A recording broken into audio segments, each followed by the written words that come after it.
Konwencja genewska zobowiązuje nas do przyjęcia i rozpatrzenia wniosku o azyl każdego, kto o to prosi. W rolę mafii przemytniczej wcieliła się władza białoruska. Około 60 milionów ludzi byłoby gotowych do migracji do Europy z kierunku afrykańskiego i Bliskiego Wschodu. Powrót cudzoziemca waha się w kwocie między 10 a 30 tysięcy złotych. Mówimy o powrocie jednego cudzoziemca do kraju pochodzenia. Prób nielegalnego przekroczenia granicy było 18 300.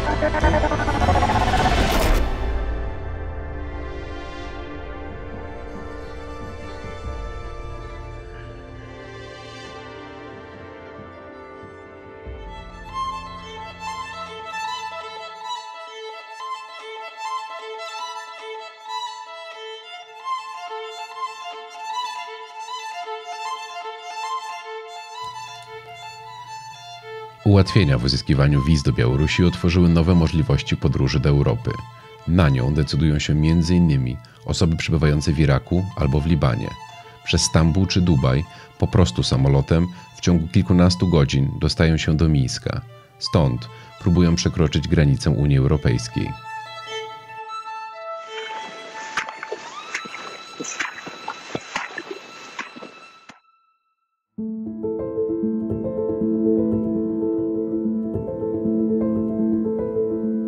Liban to kraj, w którym przebywa niemal 1 milion uchodźców z Syrii. Wielu z nich mieszka tam w prowizorycznych obozach. Pandemia, wybuch w porcie w Bejrucie oraz niestabilna sytuacja polityczna doprowadziły do kryzysu społecznego. W trakcie prac nad tym filmem doszło do starć pomiędzy Hezbollahem a armią Libanu.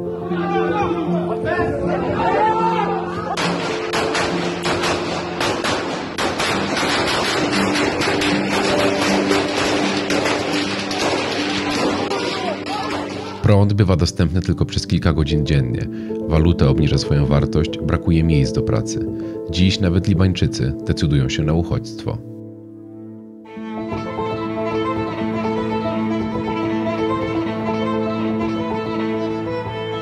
Obozy dla uchodźców znajdują się w różnych częściach kraju. W grudniu 2020 roku byliśmy w Arsalu.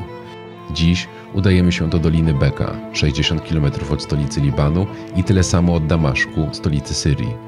Według oficjalnych danych ONZ znajduje się tu ponad 330 tysięcy uchodźców. أنا سمعت بهالشيء اللي صار إنه الناس عم تطلع لبيلاروسيا مثل طريق اليونان تركيا مثل أي طرق صارت لحتى واحد يدور عيشة كريمة لحتى فينه يعيش بالوضع اللي هو فيه بالنسبة للمصاري للحياة اللي فيه عيشة كريمة لدراسة يكفي دراسته. أنا بالنسبة لي إذا طلعت من هون وكانت أموري تمام هونيك فيني أدرس فيني كفي دراستي فيني أعمل أي شيء.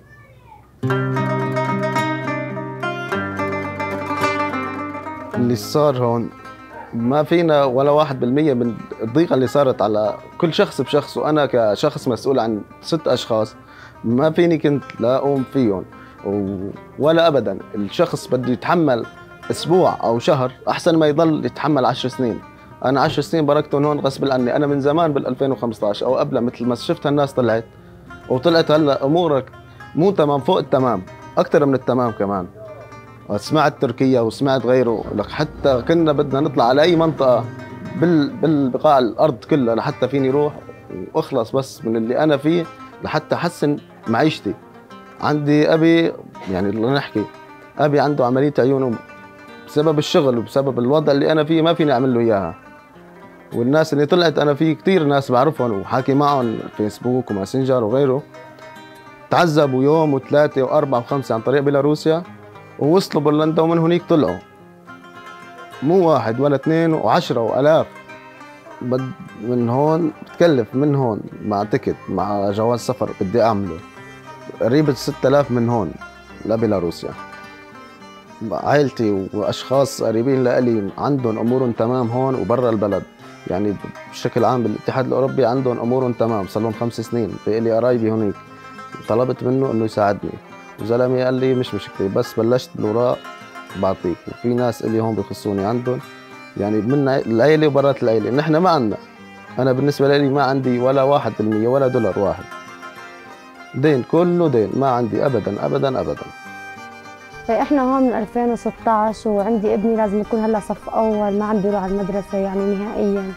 إنه في وضع ما في مدارس شيلة، وأتمنى إنه يروح على المدرسة ويتعلم، وكان ما في لا تعليم ولا شيء، قاعد بالبيت يعني ما في تعليم.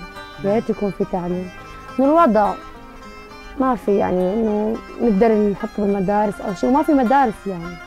بيلعب الأولاد برا بالبيت بالمخيم عند جيراننا، بنروح ونجي على بعضنا، يعني ما هاي حياتنا هون بالمخيم، وشغل بالبيت ونعبي مي، يعني هاي حياتنا. جوزي معي هون بلبنان، عايش أنا وياه بالخيمة يعني، طبعا أنا وأولادي وجوزي، وأحيانا يشتغل حسب الشغل يعني، في شغل اشتغل، ما في شغل ما عم يشتغل.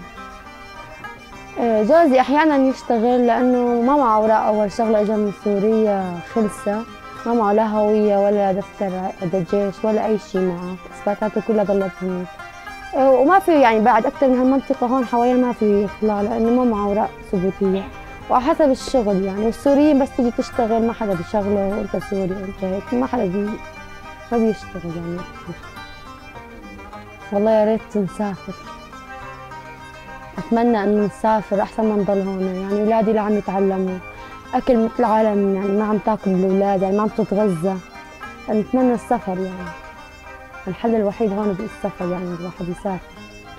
أمي بسوريا وأخواتي ما في غيرهم تحت يعني شيء. Ci, którzy decydują się na podróż przez Białoruś, najpierw muszą uzyskać wizę i wykupić podróż. Ukrytą kamerą nagraliśmy rozmowę w jednej z agencji turystycznych w Bejrucie, stolicy Libanu.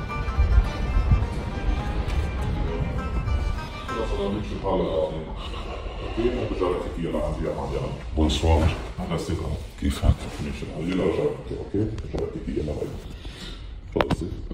بدي اسالك، بدي اطلع على بيلاروسيا، سمعت عم تقدموا فيز على بيلاروسيا من عندكم.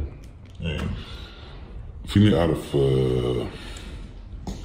اذا بدي اسافر كيف اقدر اسافر على بيلاروسيا؟ لحالك استاذ؟ نعم لحالي. استاذ بالاول كنا فاتحين دعوات، شركه طيران فتح دعوات عن طريق شركه الطيران، نحن اعطينا دعوه وقدمنا للزبون بالفعل. هلا صار في فيز رسميه عن طريق الدوله، يعني كان بالاول يطلعوا عن طيران فلاي دبي والطيران التركي. هلا تغير الموضوع كليا، يعني فيك تطلع على فلاي دبي ولا بس هلا صار في اوفر. هلا صار مثلا الفيزا البيلاروسيا مثلا في طيران عندها اسمها بوليفيا، وعم نشتغل على هذا الاساس. طيب انا بس في كم سؤال بدي اساله لهيك كتبون على الهاتف، معلش خليني اسالك اياهم لاني مشان ما انسى. لانه كثير الموضوع هيك شوي حساس عندي صار. شفت رفقاتي كلهم عم يسافروا وعم يفلوا على اوروبا، قالوا لي انه عن طريق مكتبكم، عن طريق مكتبكم عم يطلعوا الفيز. هلا اول شيء انه اذا بدي اطلع وشد الفيزا تكلفتها هي وتذكره السفر مشان احسن اموري الماديه تقريبا. استاذي ليك نحن يعني خالصين نخلص من الفيزا مع الاوتيل مع توصيل الاوتيل مع كله سوا بقلب بعض تقريبا بحدود $3800 بس هذا السعر اليوم يعني. عرفت كيف؟ طيب الفيزا لحالها شدها بتكلف تقريبا؟ البيلاروسية هلا تعرف $1600. طيب مدة الرحلة هاي طويلة قصيرة يعني؟ تم بالطيارة وقت؟ استاذي لك هلا شغلتين، هلا في يعني طلبات كثير على بيلاروسيا هالايام وحسب الحجوزات يعني. عرفت كيف؟ عم تعمل طيران عم نزل مثلا فلاي دبي، مثلا نزل بدبي تعمل اسكال بدبي بترجع بتفل على بيلاروسيا. والمدة ماشي يعني، المدة بين 10 و 15 بالخمسة ولا 15 ساعة تقريبا يعني، ما مش يعني حسب الاسكال يعني بالمطار وحسب شو بصير. ما في يضمن شو بصير بالمطار يعني. يطلع يعني واحد الطيارة بتأخر شغلة عاملة ما فيني يعني اعطيك بس بين 5 ساعات و 15 ساعة ماكسيموم يعني. طيب انا كسوري بحق لي فيزا لروسيا هون بلبنان ولا كيف؟ انتم كمكتب بتقدروا تطلعوها؟ هلا كلهم عم يطلعوا عندي، كلهم سوريين تقريبا يعني 80% 90% سوريين. طيب شو الاوراق المطلوبة؟ اذا معك باسبور صالح يعني وقته وتاريخه صالح، وبدي صورتين شمسية وافضل يكون كمان بالابيض يعني مشان في خلفية بيضاء تكون. ايوه صح، بس اهم شيء يكون باسبور يعني يكون صالح لوقت معين يعني. ما يكون له شهر شهرين يعني. طيب انتم هلا عم تستقبلوا اذا قدمت هلا عندك الاوراق، اعطيتك صورة الباسبور والصور، تقريبا بعد شهر فيني اخذ الفيزا. لا مستقبل بعد 15 يوم. يعني هلا في عنا عقود بنعملها مع الطيران البيروسي اخف على العالم يعني التكلفه يعني بيني وبينك يعني. الوضع طبعا عنا هون غالي وصعب عم نخفف على العالم زبونات نحن عنا، يعني متى حضرتك انت جاي عن طريق حدا كمان يعني بعتك لعندي يعني اكيد يعني. ممكن نسافر يعني اذا قدمت اليوم ممكن نسافر الاسبوع الجاي او لا؟ لا ما فيني ما بعد يعني اقل شيء بين الاسبوع والاسبوعين يعني بس هلا بدك تعمل حساب تقدم الطلب بعد 15 يوم يعني بتحسب حسابك بعد 15 يوم مش هلا يعني ما في. طيب وقت نوصل لهناك على بيلاروسيا استاذ بدي اسالك شد الفيزا اعطيتني وقت اني ابقى هناك يعني بكسر اقامتي، اذا كسرت اقامتي بصير مثل لبنان بتلاحق وبتوقف يعني كيف انا بحكيك على الموجب الفيزا بتاخذ من 15 يوم 15 يوم سياحيه 15 يوم هيدي رسميه 100% تكسرها انت ما تكسرها انت هي بترجع لك مش بترجع لنا. فهمت علي كيف؟ انا ما فيني اعطيك انه شو بصير معك هونيك بس انا علي بوصلك للاوتيل لمده 3 ايام. هيدي الدقائق كلها سوا اللي انا بعطيك اياها. انا بتروح من المطار بتيجي سيارة بتاخدك استاذ معزز على الاوتيل لمدة 3 ايام، وبعدين انت وين بتروح وين بتجي شيء برجع لك بتكسر ما بتكسر. اغلب العالم عم تكسر وعم تفل يعني مش معروفة القصة يعني انتم مامنين الاوتيل هذا الاوتيل 3 ايام بالضبط. يعني هلا عمليا تقريبا بين 3800 ازود انقص شوي. ما فيني اعطيك انا بعطيك اليوم سكول اللي عندي اليوم انا الابريل بعطيك اياه انا عندي بس على بكره بيجي خلصات. ما في عندك حسب الحجوزات يعني اذا في ضغط على الحجوزات بيخلص السعر واذا ما في حاجه بيعطيك السعر. ما فيني اعطيك انا بس يعني على الاغلب يعني بين 3500 و 3800 انا بتزيد هذا ما انت شيء. وهو مبلغ كبير علينا نحن كسوريين هون بس شو ما نعمل؟ ما في بدك. انا بدي اتشكرك رح احاول اشوف اموري شوف اذا بدبر معي مصاري وبرجع بحكيك على التليفون او بحكيك اذا في كرت للمكتب. فبتمنى انه اذا في كرت للمكتب تعطيني اياه. ايه بعطيك كرت بكره معنا. الله يعطيك العافيه. تفضل. انا بتشكرك استاذ. Są też inne biura, na przykład Zakros w Jordanii, Al-Najzak w Iraku, prywatni pośrednicy w Abu Dhabi czy Ulla Bel w Białorusi. To ostatnie to agencja turystyczna dla klientów arabskojęzycznych. Jej właścicielka, Uliana Kuzniecowa, uczyła się arabskiego na Uniwersytecie Lingwistycznym. Część naszych rozmówców przyleciała do Mińska za pośrednictwem tej firmy, m.in. z Bejrutu przez Dubaj. Polecieliśmy do Zjednoczonych Emiratów Arabskich, by pokonać trasę Dubaj-Mińsk, razem z tymi, którzy uciekają ze swoich krajów, głównie Iraku, Syrii i Jemenu. Samoloty z Dubaju i Stambułu lądujące w Mińsku nie są podstawiane pod rękaw. Wysiada się na płycie, a pogranicznicy od razu kierują migrantów po pytaniach o wizę czy zaproszenie do osobnej kolejki przed stanowiskami kontroli paszportowej. Nie spotykamy się już później na lotnisku. Jeszcze kilkanaście dni temu było tam kilkuset migrantów, czekali nawet po 48 godzin na przejazd do hotelu, z którego dopiero po dniu czy 2 ruszali na granicę. Podróż do Mińska oznacza dla wielu wydanie oszczędności życia, a nawet zapożyczenie się u krewnych. Cennik jest uzależniony od miejsca wylotu. Koszt dotarcia do Niemiec waha się od 6 do 10 tysięcy dolarów. Do Mińska to 3,5 tysiąca dolarów. We wrześniu było to 2000, w lipcu 1000. Podróż z polsko-białoruskiej granicy do Niemiec to około 2000 dolarów od osoby. Gwarancji nie ma żadnej. Na granicy odbywa się swoisty ping-pong. Polskie i litewskie służby wypychają migrantów z powrotem do Białorusi, a Białorusini zmuszają ich do ponownych prób wkroczenia do Unii Europejskiej. Znane są przypadki osób, które próbowały nawet 12 razy.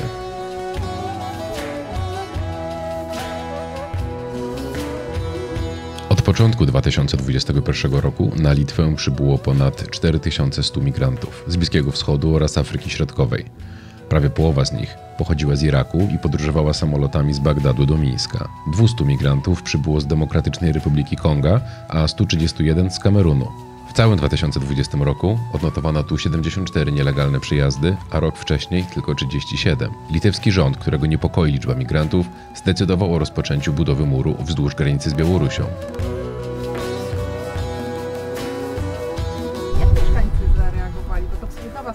A różnie, niektóre to mówi tak nieswoje, czujemy się, że dzieci, mówi, boimy się tam wypuszczać tak na ulicę. No tak, różnie było. A Tak. były jakieś takie niemiłe sytuacje, dlatego się bali, czy po prostu... Nie, sytuacji nie było chyba takiej, bo nie wychodzili. Bo policja była tu z dwóch stron. Z tej strony, bo ta strona patrzyła i tam była taka namiot. O, będzie namiot, zapomniałem. Namiot i w namiocie tym też byli dwóch policjantów. Z tamtej strony pilnowali. Bo żeby nie policjanci, to taki był ten ogrodzenie prymitywne, to by poszli. A wie pan, ile było osób mniej więcej tutaj? I może ponad 300 gdzieś, myślę, tak. Na Litwie nie ma organizacji pomocowych, aktywistów ani ludzi, którzy angażują się oddolnie i pomagają na granicy, dostarczając jedzenie czy ciepłe ubrania. Z drugiej strony, Litwa jeszcze nigdy nie zmierzała się z takim problemem, więc wszyscy się tu uczą. Zlokalizowaliśmy 16 miejsc, w których były ośrodki dla migrantów. Rząd obiecał, że do 1 października wszyscy zostaną przeniesieni z ośrodków namiotowych i tymczasowych do 5 oficjalnych: Kybartaj, Pabrade, w Wilnie, Medininkai i Rukli. Ośrodki na Litwie podlegają Państwowej Straży Granicznej lub Ministerstwu Opieki Społecznej i Pracy. The things that we are receiving are like the information that we get. First of all is the official information from State Border Guard Service. They are providing official data every day, like how many people tried to cross the border regularly, and how many were pushed back. And today, for example, there's that like 76 people tried to cross and they all were pushed back. Sometimes there is a possibility that the people are that the guards let people in based on humanitarian some kind of because of people's vulnerability, but this is a very, very, very extremely rare occasion. It is important to know that when Lithuania started its pushback politics on the 3rd of August, they in theory, they left an opportunity for migrants to ask for asylum at specific official crossing border like points. And they always say that there is an opportunity, there is a possibility to ask for asylum. The issue is there is zero requests, and the government tells us, and some politicians tell us that the situation is that it means that nobody actually asked for asylum. So a lot of migrants who are trying to cross the border, they are economic migrants, so they do not seek they're not real asylum seekers.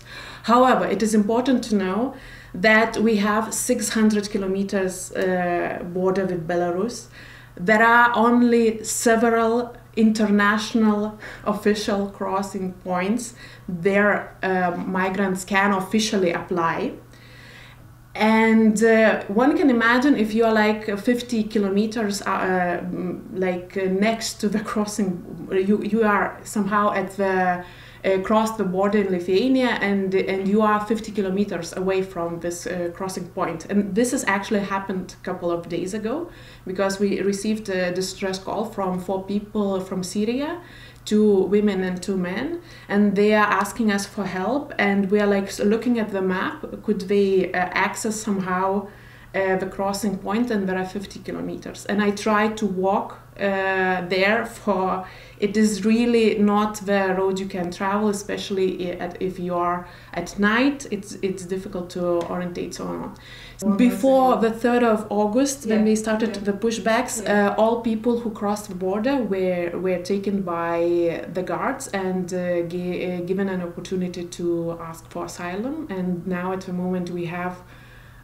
more than 4,000, I think 100 something migrants, and they are living in detention centers at the moment. And those who asked for asylum or were given an opportunity to ask for asylum, because we're not sure at the beginning the transparency of this process, and there are people who did not ask for asylum and they're in detention centers. A couple of hundreds, not sure the exact numbers, but the thing is we are not sure that they are presented the opportunity for that. So all of those now are living in various detention centers. A couple of months ago the situation was really dire with really, really horrible and appalling conditions. depending on the place, because there were more than 36, I think, at the moment, detention places and camps. Jednym z takich samolotów do Mińska dotarł Irakijczyk Kadim Mazin, który jest teraz w ośrodku na Litwie, gdzie ubiega się o azyl. Litewski rząd nie wspiera osób LGBTQ, ale musiałem się tu ubiegać o azyl, bo inaczej oskarżą mnie o nielegalny wjazd do ich kraju. Moim celem była Finlandia lub Niemcy, ponieważ te państwa chronią osoby LGBTQ, a ludzie są bardziej tolerancyjni w stosunku do gejów, mówi nam Kadim. Ci, którzy przekroczą granicę Unii Europejskiej, korzystają z numerów telefonów kierowców, które dostali od przemytników. Można je też znaleźć na grupach w mediach społecznościowych. Często to ludzie z Bliskiego Wschodu, którzy posiadają niemieckie dokumenty, ale też Polacy i Białorusini. Pieniądze trzyma pośrednik. Jemeńscy migranci mówią o mężczyźnie z Turcji, który jest gwarantem. Jeśli oni zginą, pieniądze zostaną u niego. W Niemczech migranci często sami oddają się w ręce policji. Niemieckie służby bardzo aktywnie kontrolują ruch przy granicy na Odrze. W ośrodku Weisenhutenstadt przybyli przechodzą kwarantannę. Żeby poradzić sobie z gwałtownym wzrostem migracji, postawiono namioty i zbudowano kontenery. Sytuację utrudnia pandemia. Izolowanie osób chorych na COVID wymaga dodatkowych zasobów.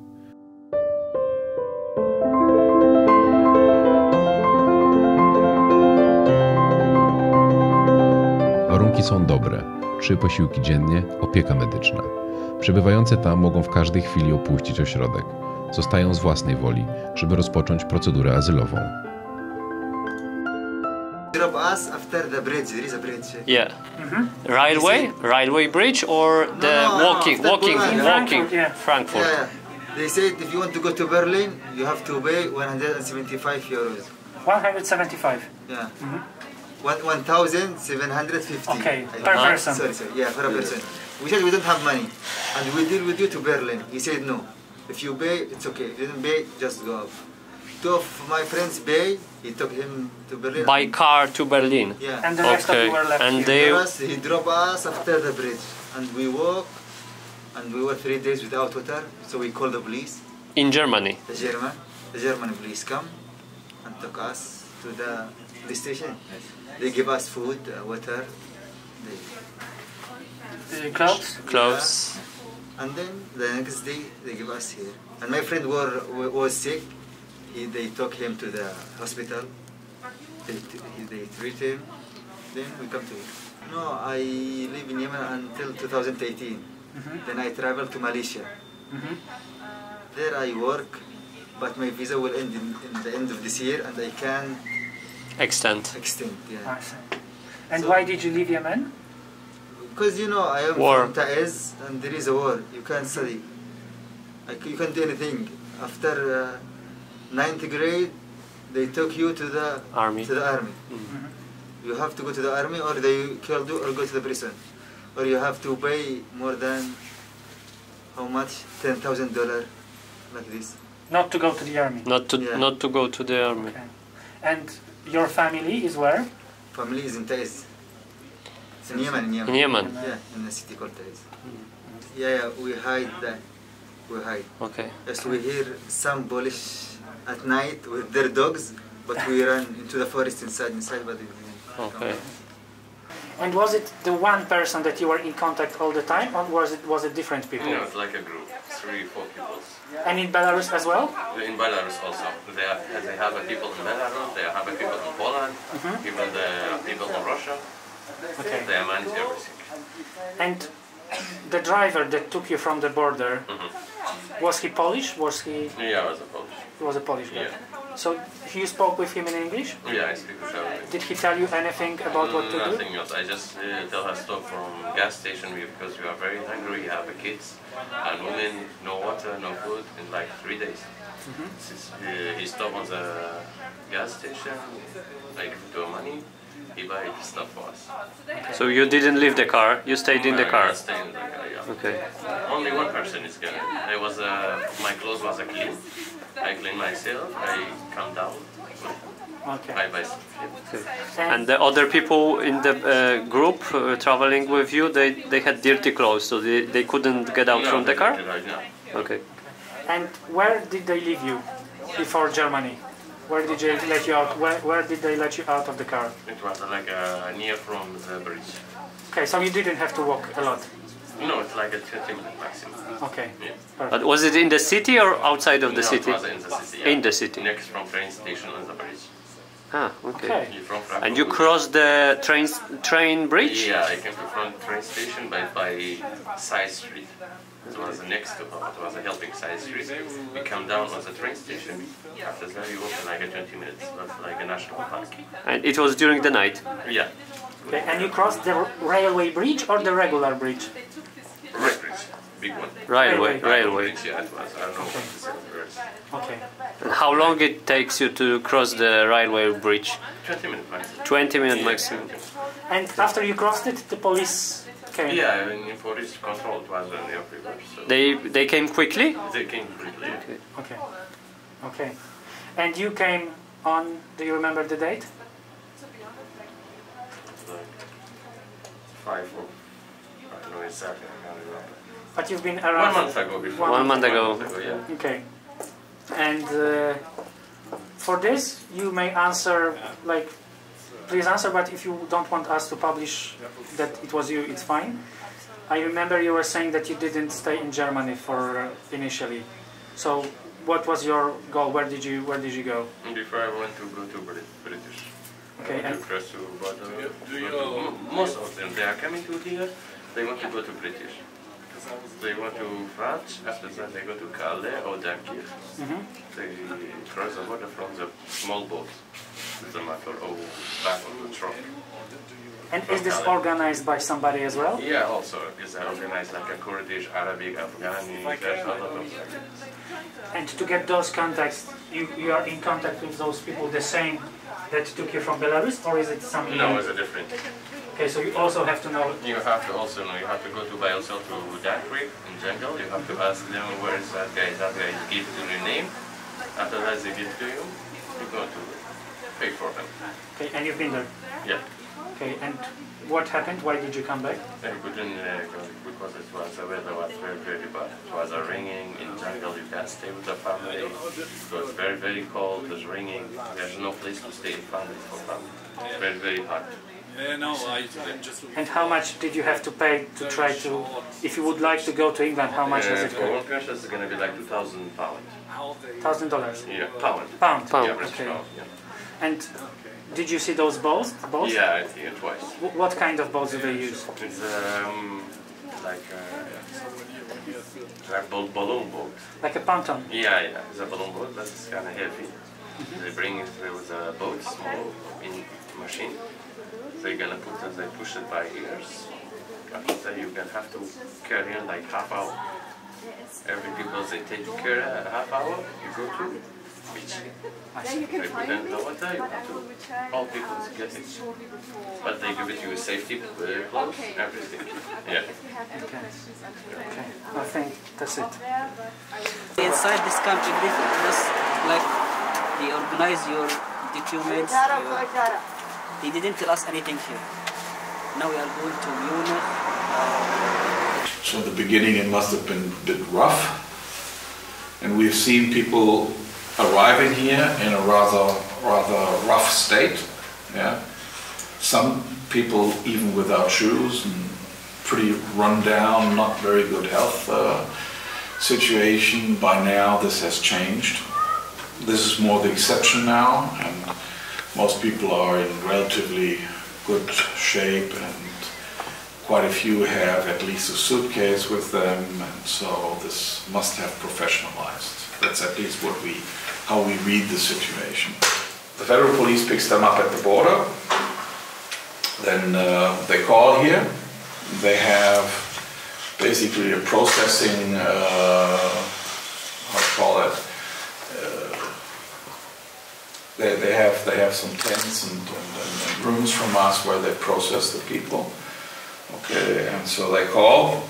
We picked up so and so many people here and there. Then they come here, and then the people first are tested, COVID, and then they're searched if they have weapons or anything, and then they are basically registered by the federal police. So pictures are taken, fingerprints are taken, police checks if there is something on file.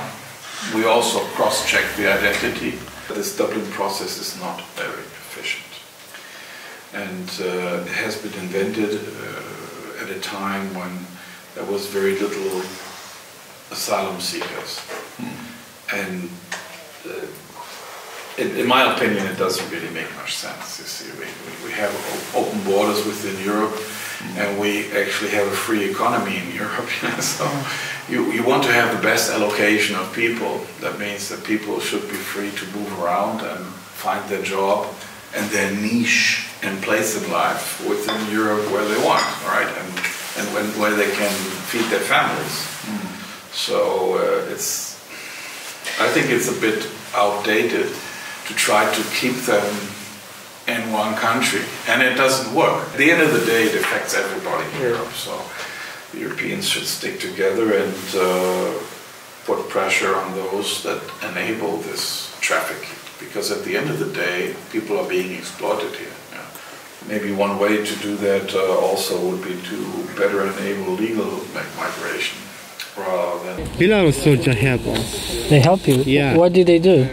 They show us the way, Okay. how to go to Polska. Okay. Yeah. And were they nice for you, the Belarus? They were okay? They okay? No, they didn't do anything with us because you can say there were it was children with us. Oh, I Yeah. see. So how many children. people together? 10? Chambur Ali. شازده و سه پیچیک 16 مرو بگه سه بچیکا 18 18 with 3 people. children. How much did you have to pay for this? For all of it? For all of it و چند پاره دان حتی هم گشتی بره حتى تو جيشتي فيرا شيل حتى شيل مش مش عراقي حتى فيرا نوت ورقة يورو and $1 دولار $9,000 Per person? From Iraq to From Iraq, yes. Poland. To Germany. To Germany. Would you do it the same next time? If you know the road, would you No, I recommend? will not come again. You will not come No. again? If my country, I think if my country be good and my government, nobody will think to immigrate his country. But we don't have, we can say, law or justice in our country. That's why most of people run from them.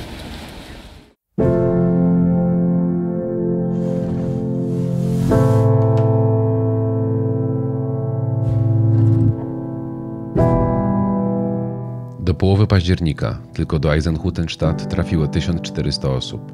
Do końca miesiąca kierujący ośrodkiem spodziewają się ponad 3500 osób. To ponad 10 razy więcej niż jeszcze 6 miesięcy temu. Tymczasem nieoficjalnie w Polsce i na Litwie w tej chwili jest ponad 10 000 osób, które dostały się tam z Białorusi. Średnio co 4. wniosek o azyl w Niemczech jest rozpatrywany pozytywnie. To oznacza, że 3 na 4 migrantów powróci do swoich krajów, z których musieli uciekać. Dla wielu ta podróż rozpocznie się od nowa.